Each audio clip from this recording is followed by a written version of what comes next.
अफ्रीकी काला गैंडा, वेस्ट अफ्रीकन ब्लैक राइनोसिरस, पश्चिम अफ्रीकी काला गैंडा, डिसेरोस बिकॉर्निस लॉन्गाइप्स। काले गैंडे ब्लैक राइनोसिरस की एक उप प्रजाति थी जो अब विलुप्त हो चुकी है। यह मुख्य रूप से पश्चिम अफ्रीका के कुछ देशों में पाया जाता था, लेकिन अवैध शिकार और निवास स्थान की हानि के कारण इसका पूरी तरह से सफाया हो गया। एक वैज्ञानिक वर्गीकरण, साइंटिफिक क्लासिफिकेशन, साम्राज्य, किंगडम, एनिमलिया, संघ, फिलम, कॉर्डेटा वर्ग, क्लास, ममालिया गण, ऑर्डर, पेरिसोडैक्टिला परिवार, फैमिली, राइनोसेरोटिडाई जाति, जीनस, डिसेरोस प्रजाति, स्पीशीज, डिसेरोस बिकॉर्निस उप प्रजाति, सब स्पीशीज, डिसेरोस बिकॉर्निस लॉन्जाइप्स। दूसरी भौगोलिक वितरण, जियोग्राफिकल डिस्ट्रीब्यूशन। यह गैंडा पश्चिमी और मध्य अफ्रीका के सवाना और झाड़ीदार इलाकों में पाया जाता था, विशेष रूप से निम्नलिखित देशों में: Cameroon, Chad, Central African Republic, Niger, Nigeria. तीन शारीरिक विशेषताएं, फिजिकल कैरेक्टरिस्टिक्स।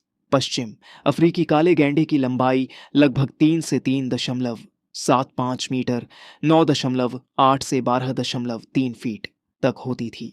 इसका वजन 800 से 1400 किलोग्राम तक हो सकता था। इसके सिर पर 2 सींग होते थे, जिनमें से अगला सींग बड़ा और मजबूत होता था। त्वचा गाढ़े भूरे या काले रंग की होती थी। इसकी दृष्टि कमजोर होती थी, लेकिन यह अपनी सूंघने और सुनने की क्षमता से शिकारियों को पहचान सकता था। 4. भोजन और आहार, डाइट एंड फीडिंग हैबिट्स। यह शाकाहारी हर्बिवोर जीव था। यह मुख्य रूप से पत्तियां, टहनियां, झाड़ियां और छोटे पौधे खाता था।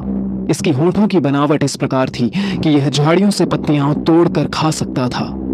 5. व्यवहार और स्वभाव, बिहेवियर एंड टेम्परामेंट। यह आमतौर पर एकांत प्रिय, सॉलिटरी जीव था। यह आक्रामक प्रवृत्ति का था और यदि खतरा महसूस करता तो हमला कर सकता था। यह दिन की तुलना में रात में अधिक सक्रिय रहता था। कीचड़ में लौटकर अपने शरीर को ठंडा रखने और कीड़ों से बचाने की प्रवृत्ति थी। 6. विलुप्त होने के कारण, रीजंस फॉर एक्सटिंक्शन। पश्चिम अफ्रीकी काला गैंडा 2011 में आधिकारिक रूप से विलुप्त घोषित कर दिया गया। इसके विलुप्त होने के मुख्य कारण निम्नलिखित थे: अवैध शिकार, पोचिंग इसका सबसे बड़ा कारण था। इसके सींगों की तस्करी, पारंपरिक चीनी चिकित्सा और अन्य काले बाजारों में गैंडे के सींगों की बहुत अधिक मांग थी। 2. निवास स्थान की हानि, हैबिटेट लॉस। कृषि, जंगलों की कटाई और शहरीकरण के कारण इसके प्राकृतिक आवास नष्ट होते गए। 3.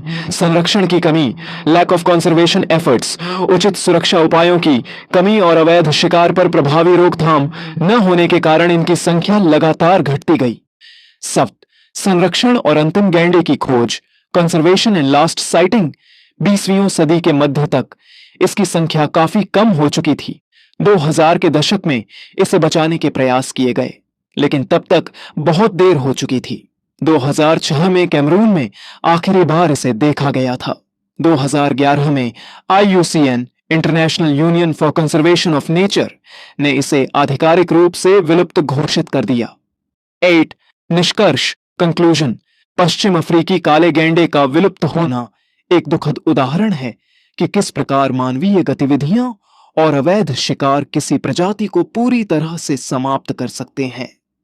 इस घटना से यह सीख मिलती है कि हमें अन्य लुप्तप्राय प्रजातियों की सुरक्षा के लिए प्रभावी कदम उठाने चाहिए ताकि भविष्य में ऐसी घटनाएं न दोहराई जाएं।